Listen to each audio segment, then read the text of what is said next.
Okay, it's Monday. Monday is for journal setup. So you can see that I have my journal, I have my name. Make sure you have your name. Make sure that you have something that clarifies that this is science. You should not be writing in math or your history or any other journals. It's only science that you should be working out of. The reason for is because all the answers to our test and how you're going to study comes from this journal. So you need to make sure that you keep up with this, and it's going to be something that you review and see a lot. So the first thing I did is I put my email address right here so that you guys again can see that my email is casey.green. I know that my name is Coach Sundgren. Green is my maiden name. There's another Sundgren in the district, so I try to keep it where I keep mine separate so that she doesn't get a whole lot of my stuff. You could also put in your Google Classroom code right here so that if you ever accidentally get deleted or if you move from whatever, then make sure you have your code, okay? Now, my journal has a pocket. This is not for your trash or anything like that, so we can use that to your advantage if you have one. If you don't, it's okay. I usually don't even like that. So the first page is going to be your table of contents. So your table of contents, you're going to always put the page number. You are always going to put what we do. That way, when we start a new unit or when we're about to study for something, I can tell you that you need to study. Like, for instance, the first unit is going to be page 8. So that's where your vocab is going to be, your word wall that we're going to have an interactive to, and then we're going to do a foldable after we do some reading. And that's probably going to be on Wednesday or Thursday that we start that, because you guys are going to do your NWA map growth testing tomorrow. If you look at the calendar, you can see that today you're supposed to have your journals. You're doing map growth tomorrow. Take your time on that so that we have a good base number for you guys. And then on Wednesday, some of y'all might be finishing up on that and others will be reading. Okay, so take your time. All right, so page 1. Now, it's very important that you skip page 2 and page 3. The reason for is because that table of contents is going to fill up pretty quick. I also have table of contents in the back of the classroom so that if you don't have very good handwriting or if you just want to make sure that you just fill in a table of contents, then you can do that, okay? Now, the next thing is you're going to get to page 4. Page 4 is all about the left side. Remember that we're in AVID school. So in AVID school, we are going to have an interactive notebook with all of our science. That's labs, that's Venn diagrams, cartoons, different stuff will always go right here. And then your right side is the stuff that I give you. So the left side, what you're going to do is you're going to read that the left side demonstrates your understanding of the information on the right side. So you are going to have notes from the right side, and then the left side is going to reflect the knowledge and how you apply the knowledge from the right side to the left side, okay? So what goes on the left side, we're going to have some concept maps, riddles, illustrations, cartoons, Venn diagrams are really big, data and graphs that you generate from labs. We are going to have open-ended responses. We'll have graphic organizers. We're going to have all kinds of different stuff over here, okay? So your left side is how you apply the knowledge from the right side. So left sides are always numbered evenly. So that's 2, 4, 6, 8, 10, 12. They relate to the right side. Always use color. It helps the brain learn. So if you don't have color pencils, color something, a lot of times I will use color paper on the printing if we have something that we're going to print and do over here, okay? It could be your quizzes and tests or your summative assessments. It could be homework problems. It could be all kinds of different things, okay? Now, the thing is that there's a little clock, and it tells you all kinds of different stuff. So like we can do 4 corners. We can do different types of learning strategies on this left side, okay? So I'm going to give you a little bit of time for you to get the table of contents, skip the pages, get everything done, and then the left side, okay? So I'm going to say pause me, and then you guys work on that. There's glue sticks and there's tape. Make sure that you have your pages numbered, and make sure that you have your setup nice and neat, okay? So you can pause me and y'all can work on table of contents, So page 1, skip 2, 3, and get page 4, your left side, done. And then we will move over to the right side. So when you are ready to move on to the right side, Miss Garrett will know, and then she can push play and y'all can move on, okay? All right, so again, make sure that you pause me, get all that taped in. You don't need to use a whole lot of tape, please. It only takes a little, one piece, one little piece. Don't waste my stuff. If you can't handle tape, get the glue stick. All right, so the right side. The right side is the good stuff, okay? So the right side is going to be stuff that I'm going to be giving you. It can be your notes from the lecture. It can be reading that I give you, and then you make a foldable out of your reading. It can be questions and answers, video and film notes. It can be anything that I give you. So this, the right side, is going to be the input. So the input is the information that you are supposed to learn. So make sure that you have this information nice and neat so that you can use it, because I promise you, you will see it again on your unit test or something later, okay? Also remember, the right side is always going to be your odd numbers. So we're looking at 1, 3, 5, 7, 9, and so forth. So it's going to be the odd numbers, the right side. The right side is the info and that good stuff, okay? So the right side pages are writing for the information, okay? You're gonna write legibly. If you can't write legibly, you remember your notes, or you're gonna have to learn how to do that. So we're gonna work on that. And we're gonna slow down and make sure we have that. And then we're gonna make sure that we have enough room on the bottom to write summaries over your notes. Okay, so I could give you, there's a level of thinking, and so I'm going to give you some questions.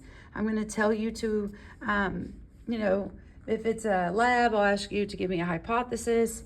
I might ask you to describe something. I might make you compare, analyze something, okay? So what I want to show you is on the back of the class, that right there is an actual journal, okay? So this is an example of it. So you're always gonna have your EQ up at the top. Remember your right side, you're gonna chunk notes. But the thing about all of that is that you're actually supposed to review your notes for you to actually have long-term memory. You're supposed to review your notes, it says it right there, review your notes in 10 minutes, in 24 hours, and then 7 days later. So make sure that you also place question marks near something that you don't quite understand so that you can go back and look into that when we have some time, okay? Or you can ask me questions the next day. So remember that we use a lot of this on the right side. We use information given in class, lecture notes, vocab, lab activities, video notes, textbook notes. We're going to be using a lot of those, and then even procedures for experiments, okay? So remember the left side, okay, the left side is going to be how you are telling me, or I'm going to give you something. I taught you this stuff on the right. Now you're going to use this stuff and you're going to give me a Venn diagram that explains that stuff, or you're going to give me drawings, or you're going to have data tables and graphs. So the left side tells me that you know the right side. Tells yourself that you know the left side. Okay, so that's how we use that. All right, so also I really liked y'all's social contracts. So good job, appreciate you. We're going to make sure that we're helpful, we're kind, we're respectful, knowing the golden rule. I'm going to make sure I hold y'all accountable to that. All right, so the right side should be taped after I've been talking about it. So there's that. Now, when we talk about labs, I want y'all to know some info about labs and how we do things. So you have a lab paper format. I also printed this out for you so that it kind of gives you less time. You can glue it in and you can actually read it. Please make sure that you're not just gluing it in and then farting around with your time. Remember that we're not here to waste time. So if your neighbor is there, you can check your neighbor. Make sure you use that wonderful thumb and not any other fingers, and make sure that you don't yell at each other or anything like that. So let's work on that respect. Let's work on all those things, okay? So the lab report format is going to be that you have to have a title, introduction, materials, procedures, results, and conclusion. Now you guys are going to be doing a science fair project and a science fair. We're going to have a science night. So some of y'all are going to be doing science, actual science fair, and some of y'all are going to be doing some STEM career, research or something like that. So I wanted to make sure that I gave y'all some info here. So remember, it's always open to whoever wants to do the science fair. So when we are in a lab, we're going to have a title. It's going to be creative, informative. You're going to have an intro. That intro has to have the backgrounds and state your hypothesis. I will ask you to state your hypothesis. A hypothesis doesn't have to be wrong or right. A hypothesis is what you just think is going to happen in the experiment. Sometimes it's wrong, and that's okay, because usually you prove something that's even better. Materials, those are always listed in columns. Procedures are numbered, complete sentences, or paragraphs. That's what that symbol means, and they're short and very direct. Results and data table, graphs, calculations. So this could be a data table where you're writing down your observations, and then we're going to talk about the independent and dependent variables for your graphs, and then your calculations, however you did those. Your conclusion is your interpretation of the data. State your findings. Support your findings by using your data. If you don't use your data and you're just finding something online, it's probably not going to be a very valuable experiment, okay? All right, so page 7, I told you the lab report information. So page 6, which is the left side, it still has some more info, but I wanted to make sure that you saw that we are going to be graphing some things on this side. So that's applying the knowledge from this to this, right? So I wanted to make sure that you understood what an independent variable is. It is the condition that you change in an experiment. So measuring the effective temperature on a soluble, the independent variable is the temperature, because you're going to change the temperature so that you can see what temperature changes the solution, right? So dependent variable is going to be the variable you measure or observe. So that means that it's the amount of substance that dissolves in the solvent as you add the temperature. So if I had, I'm trying to think about something that we could use. I'm not thinking very clearly right now, but let's see. Okay, so let's say we want to see how fast, if I had really ice cold water, room temperature water, and then warm water, right? So that's 3 different temperatures. And I am going to take the same sugar solution and Kool-Aid or something, and I am going to put that in all 3 and then stir it. Which one do you think is going to handle that, make that dissolve faster? Which one's going to be better? Okay, so that is what you would put here. So I would have my temperature of my water, my normal water, my temperature of my, room temperature water, right, icy cold room temperature, and then my super hot water. And then I'm going to see how the solvent, the amount of substance, right, how fast it dissolves. And that's what I'm going to plot here. And then that independent dependent variable is going to be symbolized with a graph. Okay, so that shows your data. All right, so it's very important that you understand that the independent variable, when I'm changing, is on the x-axis. The y-axis always shows me what I am measuring or what I am observing, okay? So your y and your x-axis are very important. Now, controlled variable is something that I am not going to change at all. So I am not going to, does not change in the experiment, and it would not change on the graph. So that means that it would be constantly the same and it wouldn't change at all. All the other stuff is going to change, okay? All right, so that's the quick and easy one on that, and then we'll talk about that a little bit more. All right, so as I'm talking, you guys are, reading along with me and taping it in and all that stuff, okay? Now, later on, we'll get to this, page 8, page 9. I'll talk to y'all a little bit about that on Wednesday, Thursday, and that is it. So, I'm going to tell you one more time. Your name, Science Journal. I put the year because I have like 19 years of volumes. I know. My email, not yours, my email. Google Classroom code. If you have a Pocket, cool. It doesn't count for a page. Table of contents. Skip. Page 4. Left side. Read it. Know it. Right side.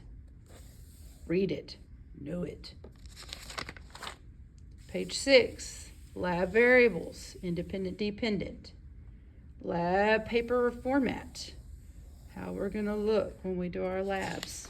Very important for you college peeps. Very important for your high school when you're gonna go into biology, AP and stuff. All right, so that is it.